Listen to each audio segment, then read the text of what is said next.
Okay, hey guys. It's March 25th and today's been a rough one, not in terms of coronavirus news, just like on a personal level. Um Also, this is the first time that I've vlogged when the sun's down, so I have all my lights on in my apartment because it's dark outside. So I apologize for weird lights and brightness and things. Um, Yeah, I think I'm gonna kind of use and talk today a little bit about mental health with this right now. Um, Something I said before multiple times was that I kind of struggle with anxiety on a day-to-day basis, and right now it's not easy. It's not easy in the slightest. Um, and it's one of those things that it's kind of hard because I know everybody's struggling. I know there are families now who, both parents are unemployed and they're figuring out how they're going to pay the rent or buy diapers for their kids. So I understand that. But something I really, really, really, truly believe, and I've told multiple other people multiple times, is that the suffering of others does not negate your suffering. Um, and so but it's always easier to give advice than take advice. So that being said, I know things could be much worse right now. I know I could be in much worse circumstances. I know there are people who are in much worse circumstances. But the point of this video and all these videos is to say how I feel during this. And it's hard right now. First off, again, as I've said throughout this whole thing, I'm in the midst of tax season. Actually, I have my wine glass that's a really big wine glass that says will help you relax during tax season. This was actually given out by my firm last year. Um, yeah, I quite like it. Tax seasons, if you are unfamiliar, goes from about the third week of January to the second week of April, right? It's about 3 months. For 3 months of the year, you work long, long hours and Saturdays. And personally, my experience, this is my second tax season. For the first couple weeks, I'm on such tax overload that I start dreaming of taxes. Literally, because my brain is just like, what's going on? It's just trying to process. It's just trying to find a way. I don't like that angle. I'm gonna go back to where it was. It's it's all consuming, and it saps your energy like nothing else I know. And we say it all the time, it's not a sprint, it's a marathon. And it's not only that, it's a hell of a marathon. You For 3 months, I mean, of course, it starts slow, it gets more to the end. The first week of tax season, I only worked a 44-hour week. My firm staff average about 60 hours a week during tax season. And that, to be fair, that's average. So that means at the beginning of tax season, you're working 44-hour weeks. By the end of tax season, you're working longer hour weeks. Right now, we're all kind of trying to still hit 60. No one so far has told us that we shouldn't be doing that. So we're all just going to kind of keep going as we have been for the past couple months until April 15th. Even though I know that's not the deadline this year, but until we're told otherwise, we have to keep going. And so for the first couple days, it was really nice to be able to do stuff from at home that I don't get to do during tax season. Like, I get my groceries delivered during tax season because I don't have time to go to the grocery store. Um, I have to schedule when I do my laundry or else it's not going to get done. I have to schedule everything or else it's not going to get done. So for the first couple of days, it was really nice to be able just to like, while my coffee was brewing, oh, run downstairs, throw a little laundry in, oh, empty the dishwasher real quick.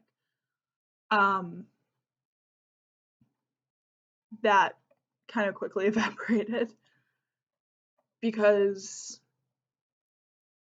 this is and what I'm kind of take two. The point I'm trying to illustrate is how stressful tax season is on its own.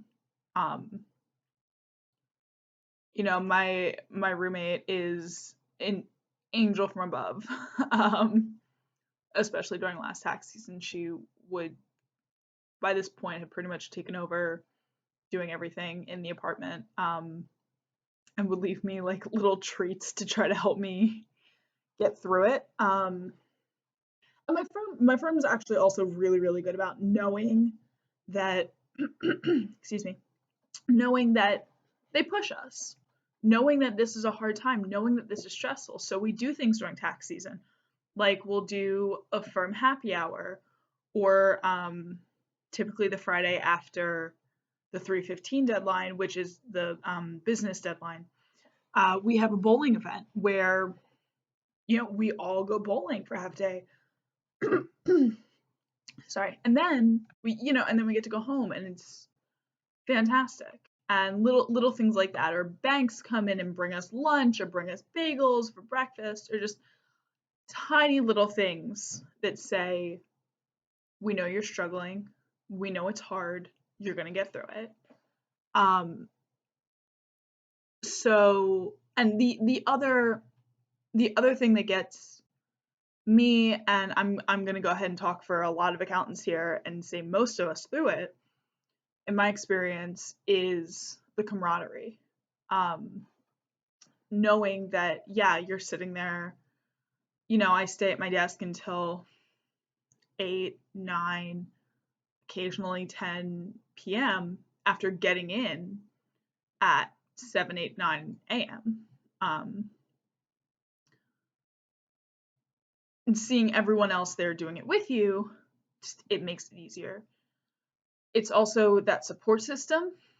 It's that support system of being able to, turn to the person who sits next to you and says, hey, this, I've never seen this kind of form before. Do you know where it goes on tax return? Or if it's a higher level question, walking up to the tax department saying, hey, I don't know how to do this. I've never had to do this before. Can someone please explain to me where it goes? Can you show me an example? Things like that. And it's a lot harder to do tax season without all those things. It's still the same levels, and I would actually say increased levels of stress because yes, the deadline was extended, but we're kind of still going full steam ahead. And not only are we going full steam ahead, clients who normally like come and bring in their source docs, and like all the things we use to prep a return, like their W-2s or things of that nature, are trying to send them in electronically, and they maybe don't know how to do that. Additionally, we don't. There's no one in our office doing kind of the admin side of it. We do have a very large, very wonderful admin team who are doing as much as they can right now, as much as any of us can right now, but it's not having the constancy of that support. That's a little difficult. Also, clients are, the minute the announcement that the extension was happening, clients are calling and saying, hey, how's this affecting me? And, you have to give them that time. We had an email go out to all of us about how we have to learn, in case this continues, about how we have to learn to do audits from a distance and things of that nature. So it's at the very least, normal tax season stress, it's increased due to the fact that the support systems that are in place to help us get through regular tax season stress aren't there. Oh, add on top of that to the fact that you have the same stress as everybody else does right now about, you know, working remotely, about trying to figure stuff out on your own, about trying to adapt to different technologies. I mean, thankfully, you know, I'm 24. I'm very good at uh, learning how to do something with a new piece of technology and rolling with it. I mean, I'm not like astoundingly good at tech or anything. I'm just an average 24-year-old in 2020. But I understand a lot of people aren't, so people are dealing with that. But it's just, I almost want to just stand up and scream and say it's not fair. Like, if we were gonna have this, could we have this during not tax season? But yeah, and like I said at the beginning of this, I completely understand and recognize that there are people in much worse situations than I right now. I'm astoundingly lucky to be in one of the few industries that so far hasn't really seen a hit from this. Yeah, so that being said, it's not negating how I'm feeling. And I don't want to do any work right now. I actually, like I said, Monday took a half sick day for a mental health day. And today I only worked 8 hours, which would typically be a normal work day, but during tax season I work about 12-hour work days Monday through Thursday, so a little less. It means I'm gonna have to, you know, pick up the hours either Saturday or Sunday, add it to the hours I already do Saturday, or work a couple hours Sunday. Not sure which I'm gonna do yet, but I had to turn off. My entire day was fighting to do anything, you know. None of I think it'd be a little bit different if my iChannel, which is the system we use to like assign projects and things, my iChannel was filled with easy tax returns.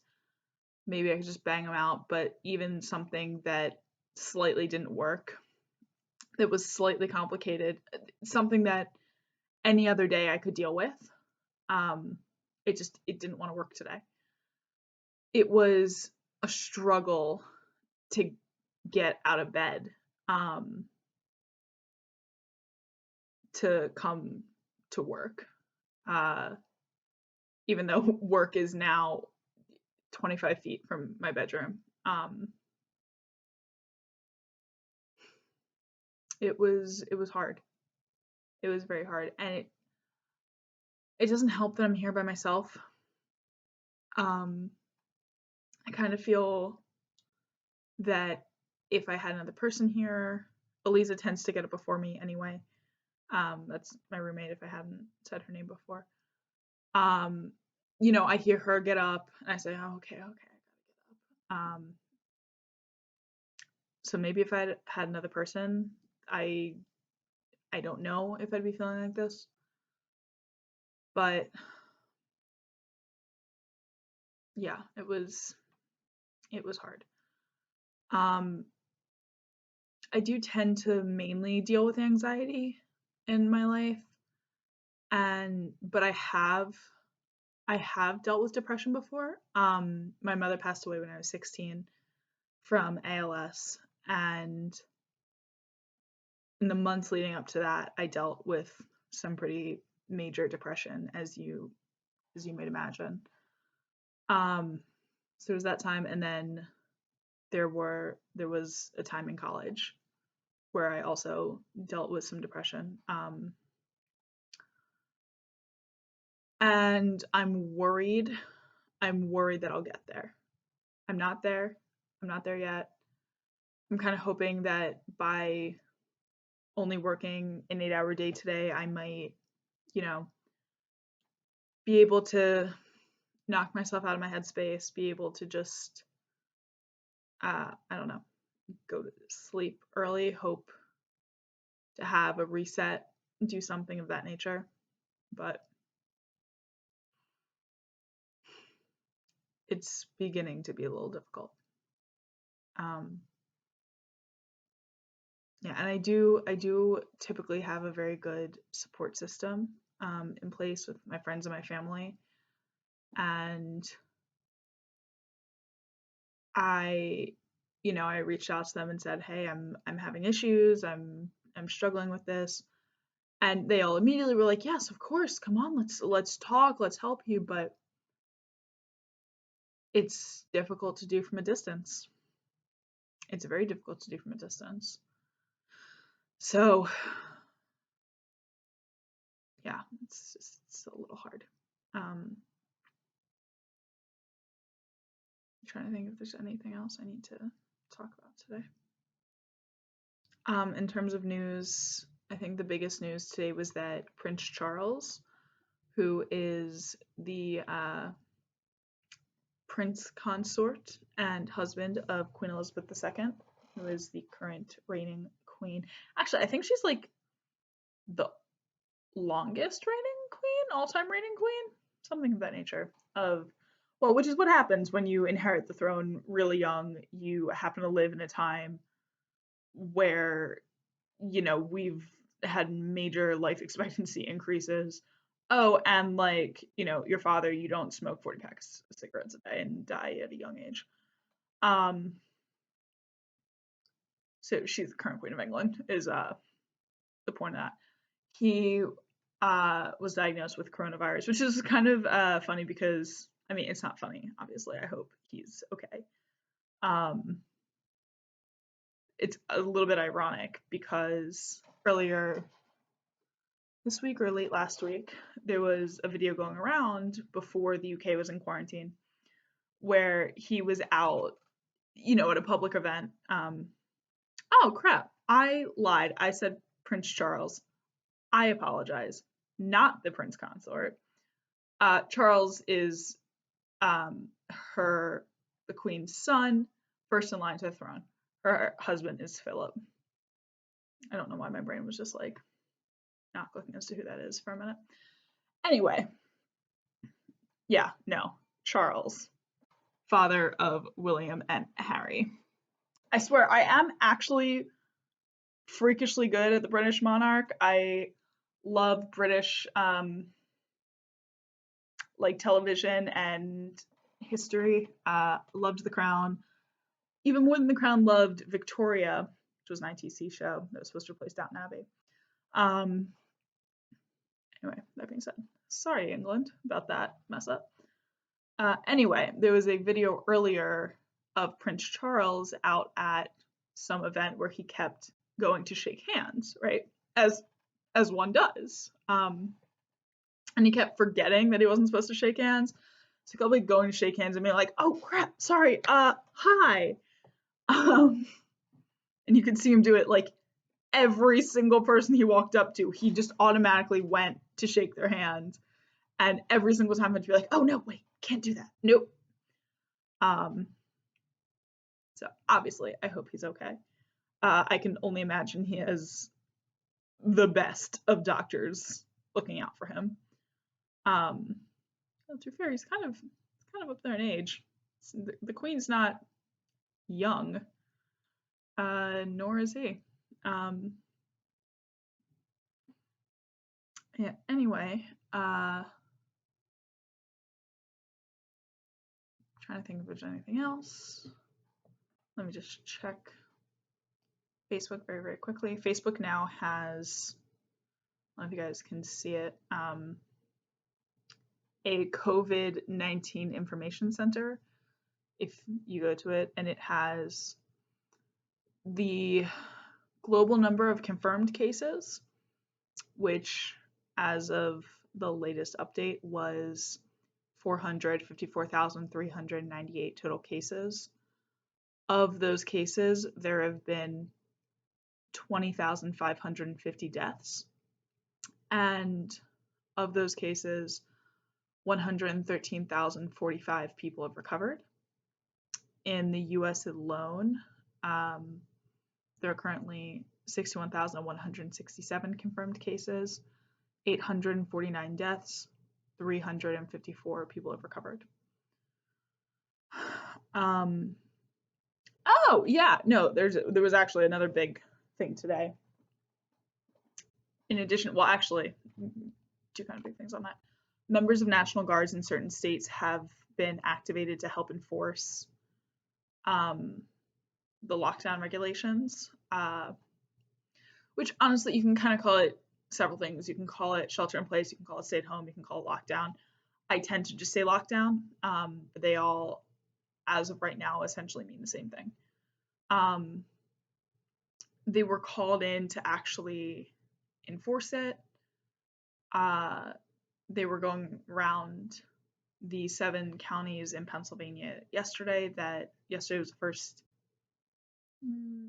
the first fully enforced day, I think, because I think the 7 counties that went to lockdown in Pennsylvania, I think it became effective at 8 p.m. Monday night. So Tuesday was the first full day. And there were, as I said before, a couple businesses and things of that nature refusing to comply. And I think all in all, the National Guard handed out like 27 citations or something. And 27 businesses between 7 counties and between Allegheny, Philadelphia, Montgomery, I would say they're the biggest counties in Pennsylvania. I'm sorry if I'm wrong about that, but I'm pretty sure I'm not. So seriously, 27 is not bad. It meant most people were complying. But no, that exists. Congress passed the bill for the COVID relief fund that I kind of talked about yesterday that had some issues, so the Democrats originally stopped it. There's a new one that evidently got passed by both the House and the Senate. I mean, the Senate's the problem child. Like we're gonna get things through the House. But anyway, one second. Okay. So it does still have its huge slush fund for businesses. But it's just honestly, this could be nothing but petty, but kind of nice at the same time. Any businesses owned by Trump or Pence or things like Mar-a-Lago or any of the Trump hotels or anything of that nature, they're not allowed to get this. That's banned from them. They increased the amount you had to make to, I want to say off the top of my head, $75,000 a year. And then if you're above a certain threshold, you don't get anything, which, as I said the other day, if your circumstances changed, that's not great. You could be struggling as much as anybody else right now. That being said, I understand why they are using the 18 taxes, because almost what else can you do? Ask every employer to send in their W-2 and match it against a national registry? Like, that sounds laborious, to say the least. So yeah, that, I get it. I don't love it. I think there's issues with it, but I get it. So that did finally go through. It increased unemployment services and amounts for people who need it. And like I said, a lot of people need it right now. Our president, that guy, I said yesterday how he wants to reopen America despite literally everyone being like, no, don't do that. He's saying, oh, well, I gave quarantine 2 weeks. And I have to just feel like his advisors feel like they're talking to a brick wall, because you get pretty much the same results. I feel like any any competent, rational human could figure this math out. This virus can take up to 2 weeks to present, right? So if 2 weeks ago you were still out talking to people, you could have been infected. You still don't know it for 2 weeks, and then you infected all those people who still won't know it for 2 weeks, right? So we're staying in isolation now for this 2 weeks so that these 2 weeks other people won't be infected, right? Like we're quarantining right now so that it pays dividends in a couple weeks. And first off, a lot of people are saying, oh, you know, we were quarantining, but numbers are still rising, so clearly quarantine isn't working, which again, we're doing it now for the payoff later. But Trump is saying, oh, well, I gave it 2 weeks. And it's like, okay, you know what? I will give that to him. I will straight up give that to him. He almost gave it 2 weeks.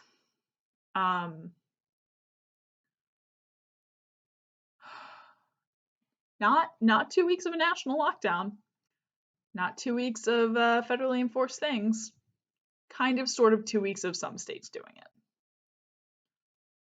Okay. He wants to have America reopened basically to re-stimulate the economy by Easter of this year. Easter of this year is April 12th. It's the Sunday before the tax deadline.